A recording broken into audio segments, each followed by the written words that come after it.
Salut tout le monde, c'est Camille et oh mon dieu, mais elle parle français! Oui, parce que je fais ce que je veux. Voilà. Il se trouve que je suis une grande lectrice et aujourd'hui je voulais voir avec vous un peu les livres que j'ai lus récemment et ce que j'en ai pensé. Donc c'est parti! Quand je dis récemment, c'est plutôt durant toute l'année dernière et un peu celle d'avant aussi. Donc j'ai environ 5 livres à vous montrer, une série de livres. Donc on commence avec le premier, qui est Harry Potter et l'enfant maudit. Donc il faut savoir que je suis une très grande fan d'Harry Potter, donc je savais pas trop à quoi m'attendre en voyant ce petit nouveau arriver.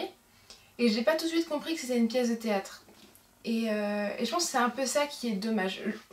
Pour vous résumer, en fait, je suis pas super fan. Je pense que ça peut être une bonne histoire, mais c'est plus une fanfiction que quelque chose qui se rattache vraiment à l'univers d'Harry Potter. Moi, ce que j'adore dans les livres, c'est qu'il y a tous ces détails sur la vie à Poudlard, sur le ressenti des personnages, sur comment Harry ressent le fait d'être l'élu ou d'être différent des autres. Et là, comme c'est une pièce de théâtre, c'est très peu personnel, il y a très peu de détails. Et il faut avouer que l'histoire est quand même pas folle, mais la couverture est vraiment très jolie. En fait, ça se passe donc 19 ans après la bataille finale à Poudlard, donc c'est le petit épilogue qu'on a à la fin du set. Et ça raconte l'histoire de Albus Severus, donc le fils de Harry, qui entre à Poudlard. Et donc il va essayer de vivre avec le fait que son père était Harry Potter. Voilà. Je veux dire que ça m'a fait plaisir de retrouver un peu les éléments de la saga, mais c'est une histoire qui m'a plutôt déçue, c'est un peu tiré par les cheveux. Et c'est beaucoup de fanservice pour pas grand chose au final, et voilà, je suis pas super fan.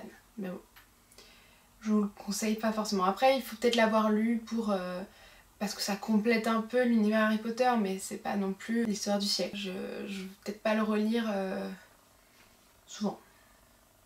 Peut-être même jamais. Donc le livre suivant, c'est Marquer les ombres de Véronica Ross.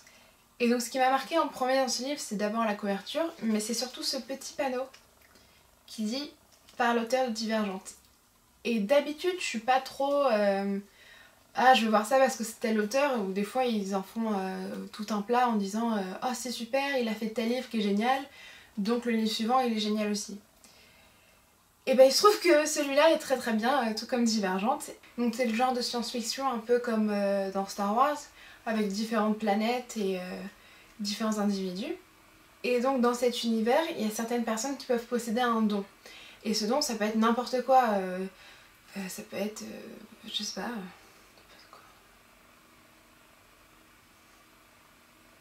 Ça peut être avoir une force surhumaine, ça peut être pouvoir lire dans les pensées, pouvoir...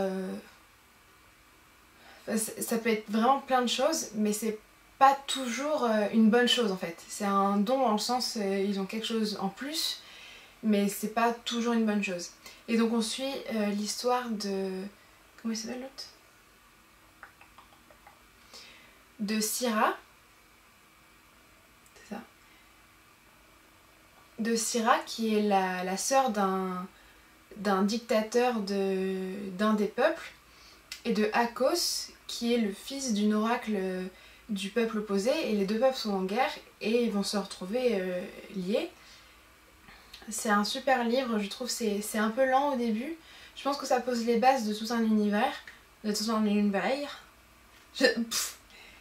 Je pense que ça pose les bases de tout un univers, et je vous le recommande vraiment parce que c'est un très bon livre. Mais c'est sûr que c'est plus pour les gens qui aiment effectivement la science-fiction, découvrir d'autres horizons, d'autres univers. C'est un super livre. J'ai ensuite pu lire les préquels de la saga Le Labyrinthe, que je vous conseille vraiment, qui sont super. Et déjà la trilogie du Labyrinthe fait partie de mes livres préférés. Et là c'est vraiment ce qui se passe avant. Donc celui-ci, que je pense que je préfère, explique comment la maladie qui est donc la braise est apparue, et surtout comment sont apparues aussi les éruptions solaires qui ont forgé le monde dans lequel évolue maintenant Thomas. Donc ça se passe 13 ans avant les épisodes du labyrinthe. Et on va suivre les aventures de Mark et Trina qui vont être dans un petit groupe de réfugiés qui vont essayer de survivre alors que la maladie se répand. Et c'est vraiment un livre qui est pas forcément pour les âmes sensibles. De toute façon, l'auteur fait toujours des descriptions assez crues. On peut faire un lien entre celui-ci et le deuxième livre, La Terre brûlée, qui sont assez similaires et qui sont assez difficiles dans le sens ça exploite des notions qui sont pas forcément abordables par tous. Enfin, on retrouve dedans la mort, la maladie, la folie, le bien, le mal, ce qu'on doit faire dans ces moments-là. Et c'est un super livre, j'ai vraiment adoré. Et celui-ci qui est donc... c'est ça. Celui-ci est le premier, il s'appelle L'Ordre de tuer. Et celui-ci est La Braise. Je trouve pas ça forcément logique, mais... celui-ci se passe pendant l'enfance de Thomas. On voit en fait les coulisses du labyrinthe. Comment ça s'est formé et quel rôle ont joué Thomas, Teresa et tous les autres. Alors je l'ai trouvé moins intéressant, je pense qu'ils auraient dû faire peut-être l'inverse. Publier d'abord celui-ci et ensuite celui-là. Mais c'est dans l'ordre chronologique. C'est quand même très intéressant de plonger dans la tête de Thomas et de voir ce qui les a amenés, ce qui les a poussés en fait à travailler avec Wicked. Mais donc je vous les conseille tous les deux, ils sont vraiment super si vous avez apprécié la première, la trilogie du labyrinthe. Ensuite j'ai pu lire ces deux livres, donc qui sont tirés de la saga L'Épouvanteur. Celui-ci c'est le dernier tome des chroniques de Thomas Ward. Ça parce que là tous les titres sont en rapport avec l'Épouvanteur et celui-ci est la nouvelle chronique qui sont en rapport avec Thomas. Donc c'est un peu du spoil mais bon, en même temps c'est le livre 13 et celui-là le 14. Enfin bref, donc celui-ci c'est vraiment l'achèvement de tous les 12 livres qui sont passés avant avec le combat contre l'obscur et notamment contre le malin, donc le diable. Et je dois dire que, attention spoiler, j'étais vraiment super déçue de la fin de la relation entre Thomas et Alice. Enfin j'ai trouvé que c'est arrivé très vite que Alice d'un coup ah bah voilà je t'aime plus, adieu je suis devenue une sorcière et je trouve ça vraiment dommage. Je pense qu'il y aurait pu y avoir un peu plus... Enfin l'auteur a peut-être fait exprès pour que dans les prochains livres il y ait un certain conflit entre eux mais c'est vraiment dommage. Et j'ai trouvé que ça allait assez vite en fait, alors que j'ai beaucoup apprécié les livres précédents, celui-là m'a un peu déçue. Et même celui d'avant où on voit Alice dans l'obscur, je trouve que ça doit être justement le 12, où Alice va dans l'obscur pour pouvoir sauver Thomas. Et en fait ce qu'elle a fait, donc elle s'est rendue pernicieuse, donc elle appartient maintenant à l'obscur. Et en fait tout ça, ça a servi à rien et ça m'a un peu énervée. Enfin, à la fin du livre, on dit « Ah non, mais en fait, on a trouvé une autre solution. » Ouais, mais bon. Donc voilà, j'étais un peu déçue, mais j'étais...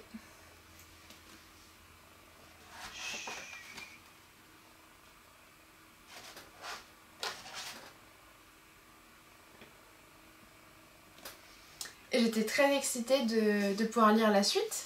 Comment Thomas allait gérer le fait d'être maintenant l'épouvanteur titulaire, si je peux dire, du comté. Et donc c'est là qu'intervient celui-ci. Et alors je crois que c'est celui que vraiment que j'aime le moins. Alors qu'il y en avait un avec un autre personnage qui n'avait aucun rapport avec Thomas l'épouvanteur que j'avais pas trop aimé. Mais alors celui-là, je suis hyper déçue. Heureux spoiler alert. Déjà dans celui-là, la mort de l'épouvanteur m'a vraiment...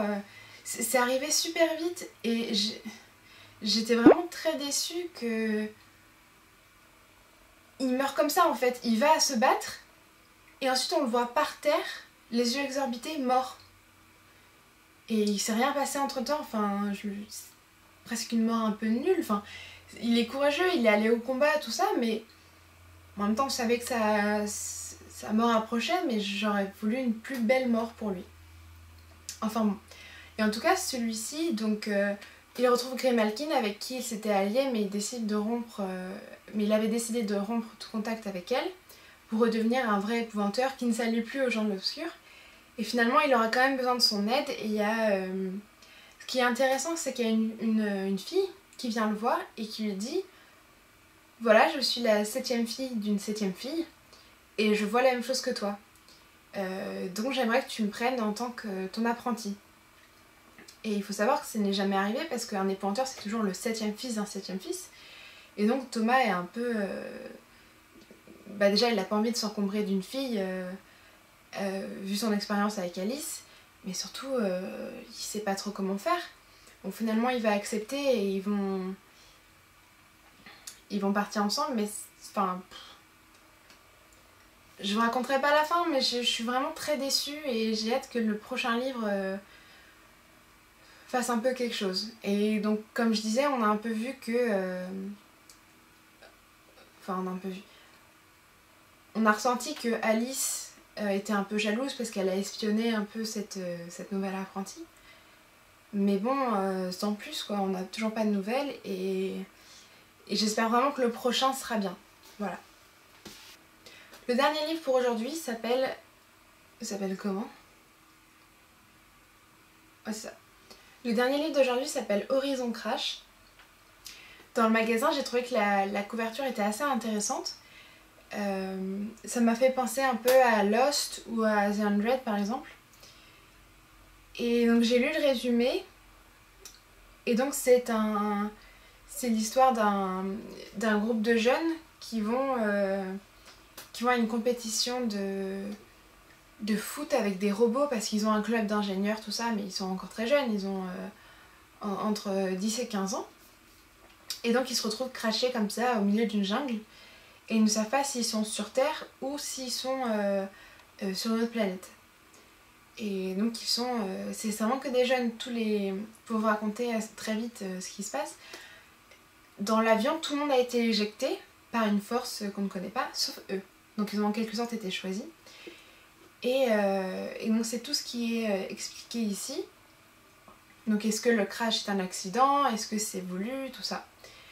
Donc en lisant ça, je me suis dit, c'est intéressant. Traduction. Oui, mais je ne vais pas l'acheter, j'ai pas de thunes. Parce que je venais d'acheter le labyrinthe, justement. Et c'est à ce moment-là que j'ai vu ceci. Par l'auteur de la série Uglies. Alors comme je vous ai dit, je suis pas trop du genre à regarder si tel auteur a écrit ça et ensuite ça. Mais en même temps, la série Uglies, je l'aime tellement que je me suis dit, ce mec est génial, il peut que faire un bon livre. Donc je l'ai acheté, parce que je suis faible, alors je l'ai acheté, il n'était pas très cher. Et donc on en apprend un petit peu plus, je vais peut-être avancer un peu pour réveiller un peu votre intérêt dans l'histoire, on va dire. Donc effectivement, les adolescents se crachent dans cette jungle, et ils vont trouver un objet, une sorte de disque en métal, si je me souviens bien, qui peut changer la gravité. Donc ils peuvent être plus légers ou plus lourds. Et donc c'est le point un peu intéressant de l'histoire, parce que ça met du temps à démarrer.